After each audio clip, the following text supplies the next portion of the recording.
que era radicalmente de la cultura de la nación española. No era, como se ha dicho, los federales eran jóvenes, jóvenes no, es que estaba luchando clarísimamente, por cierto, formado en gran parte por Portugal, por Morrasiano, como era Caetano, que llegó a suceder a Salazar, apoyándose también en Fernández de la Mora, que poco antes de morir reconocía en un discurso que era discípulo de la acción española, es decir, no eran cosas distintas. Entonces y la monarquía no es una herencia de la cultura política fascista o falangista. Los fascistas siempre estuvieron en contra, siempre tragaron con lo que se les obligó.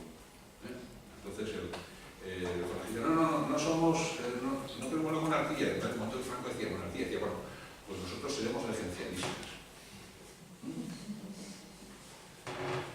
Pero de ahí no pasaremos y tal. Entonces cuando llega y se nombra a Juan Carlos, bueno, pues Juan Carlos. Ojo, la designación de Juan Carlos también es una designación que es una especie de minigolpe interno, porque se hace con nocturnidad y alevosía, para evitar una pre-reacción falangista que pudiese bloquear el nombramiento. Por tanto, la monarquía es la primera herencia política clara de la familia. Segunda herencia, clara, el artículo 2 de la Constitución actual. O por decirlo más ajustadamente, la mitad del artículo 2 de la Constitución actual. Todo el mundo sabe, todo el mundo lo dice. Es un empate entre los que quieren que esté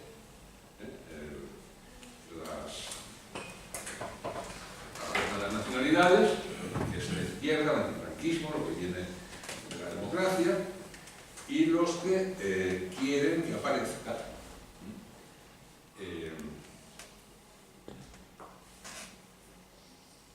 el carácter indisoluble de la nación española, etc.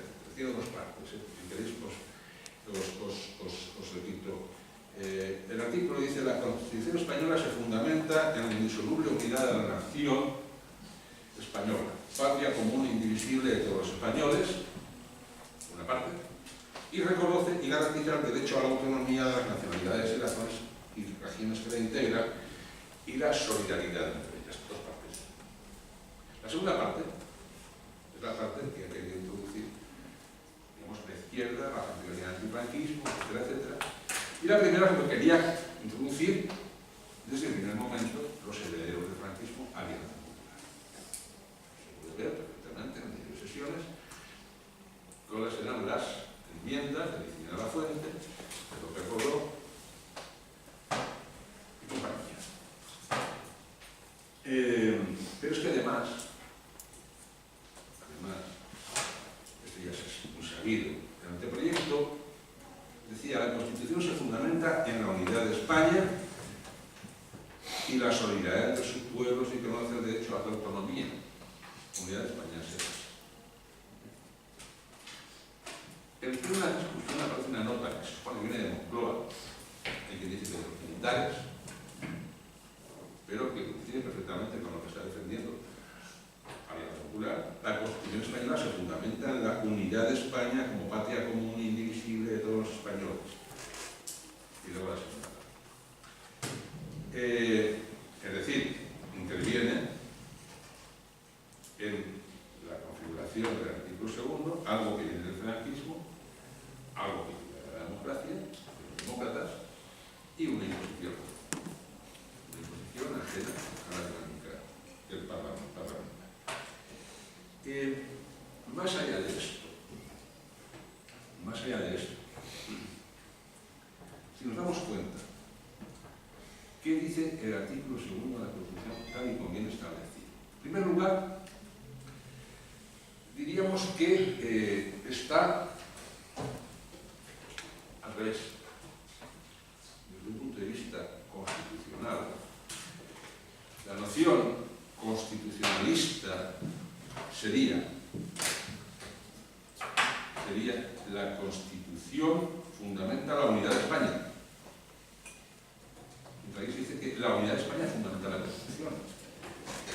¿Quién ha decidido que España tiene que estar unida? La Constitución.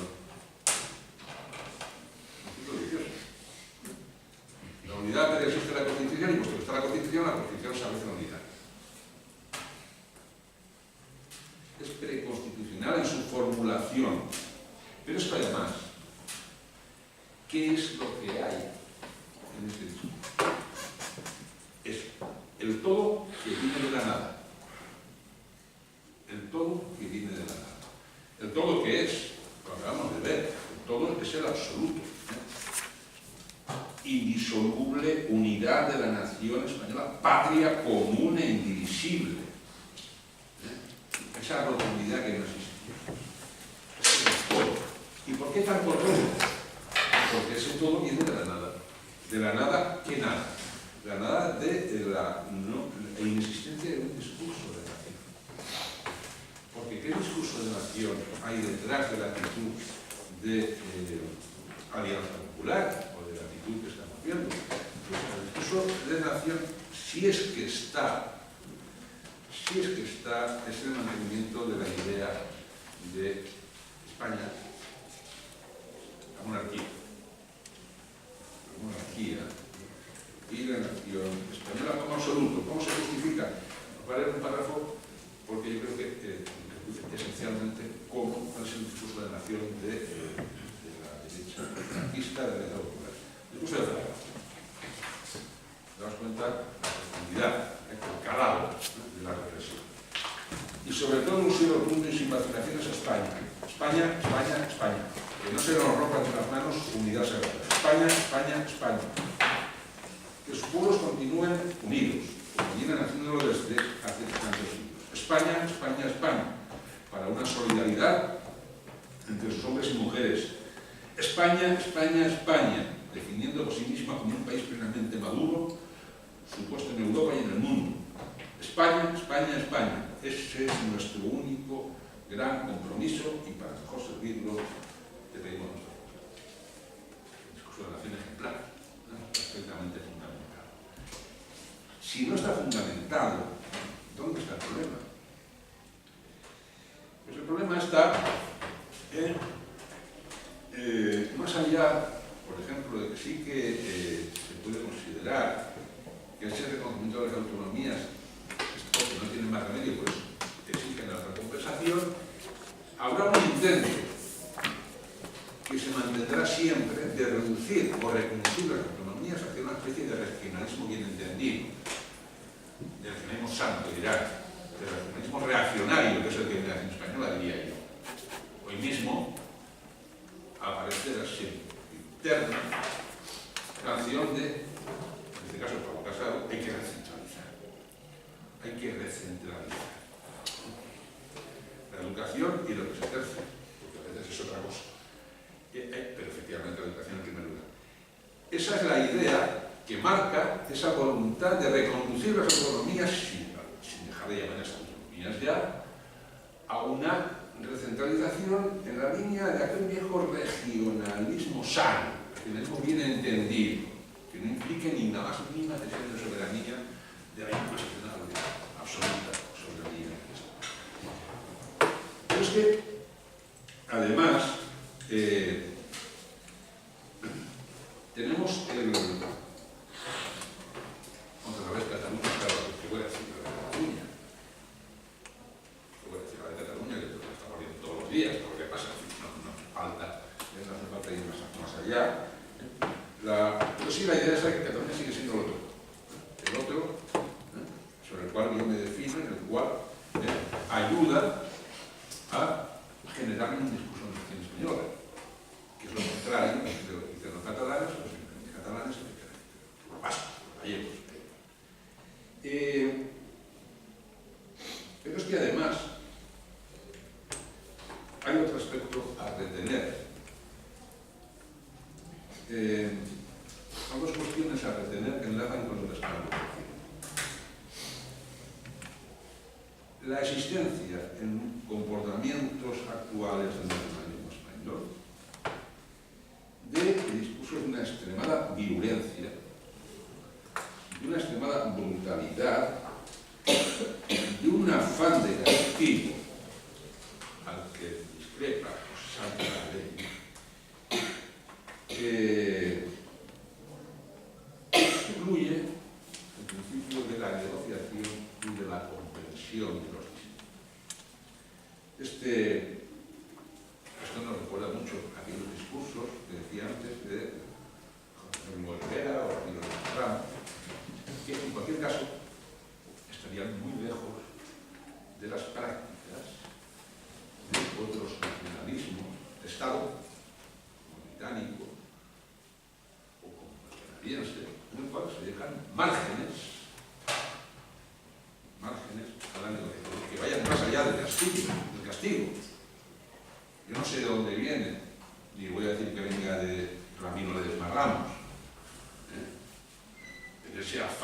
buscar el castigo y hacer campaña ya contra un indulto.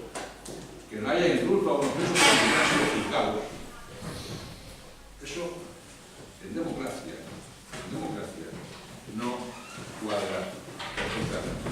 Son tradiciones, efectivamente.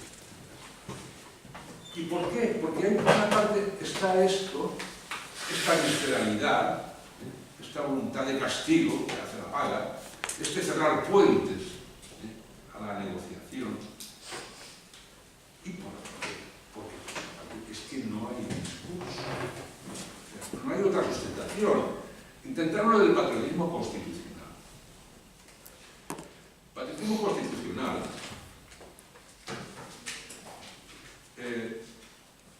tergiversando lo que quería decir el patriotismo constitucional. Patriotismo constitucional, el término de Harvard, no se refiere a un artículo de la Constitución, el artículo 2, para ser utilizado como arma de destrucción masiva. El patriotismo constitucional de Harvard se refiere al conjunto de valores de libertad, de respeto mutuo, de ruptura absoluta con el pasado dictatorial, de ruptura absoluta con el pasado dictatorial. ¿Cómo se puede decir que hay patriotismo constitucional cuando resulta que no se produce una condena frontal, absoluta, del patriotismo anticonstitucional? No puede haber patriotismo constitucional si no se condena con las actitudes el patriotismo anticonstitucional. En Italia, en Alemania, en Francia, etc. No hay ese patriotismo constitucional, que de haberlo sería la clave fundamental para el fortalecimiento del nacionalismo español, del nacionalismo democrático. Por aquí tenemos la lista. Un patriotismo constitucional que no es constitucional, que no condena al régimen anticonstitucional, pero que no reivindica ninguno de los precedentes de verdadero patriotismo constitucional, que fue la Primera República y la Segunda, y ahora diré por qué, no tiene mucho recorrido. No tiene mucho recorrido, salvo que recurra a estos absolutos que estamos mencionando, o a los viejos topos de Atapuerca, ¿no? Atapuerca, con algunos en Atapuerca, otros se confirman con los romanos, algunos llegan ya con Leovigild y Recaredo, con los reyes católicos, por supuesto. Desde luego, con los valores, naturalmente, del idioma, la lengua universal, con la hispanidad, con todo lo que estamos viendo en la entrevista y el artículo que he dicho antes. Y para terminar, y para subrayar esta idea, en el sentido de cómo puede haber ese patriotismo constitucional que, para empezar, descansa en el rechazo de las experiencias de verdadero patriotismo constitucional, incuestionable en el caso de la Primera República, y de la Segunda, algo digas lo que quieras, pero incuestionable. Ese patriotismo constitucional, de la Constitución, de los valores democráticos. Dicen, un pequeño paréntesis, tengo medio tiempo. Un pequeño paréntesis. Dicen los que, enemigos de la memoria histórica, que los amigos de la memoria histórica, yo puedo llamar la memoria democrática, nos dedicamos a transmitir una imagen benévola de la Segunda República, generalizada de la Segunda República, incuestionada de la Segunda República. En primer lugar, eso es falso. Eso es falso. Cualquier historiador sabe que la Segunda República ha sido sometida siempre al marco de la crítica, desde siempre, y por la izquierda a la derecha, a la izquierda a la izquierda. Siempre. No ha habido ninguna. Lo que pasa es que hay que decirlo al revés. Sobre texto de objetividad, sobre texto de rigor científico, lo que se hace es una operación no de crítica a la República, sino un intento de demolición de la República, un intento de demolición de la memoria de la República, un intento de recomposición del viejo odio fascista y nacional-católico a la República. Porque se está traduciendo odio africano, digo amplio, no diría africanista, a la República.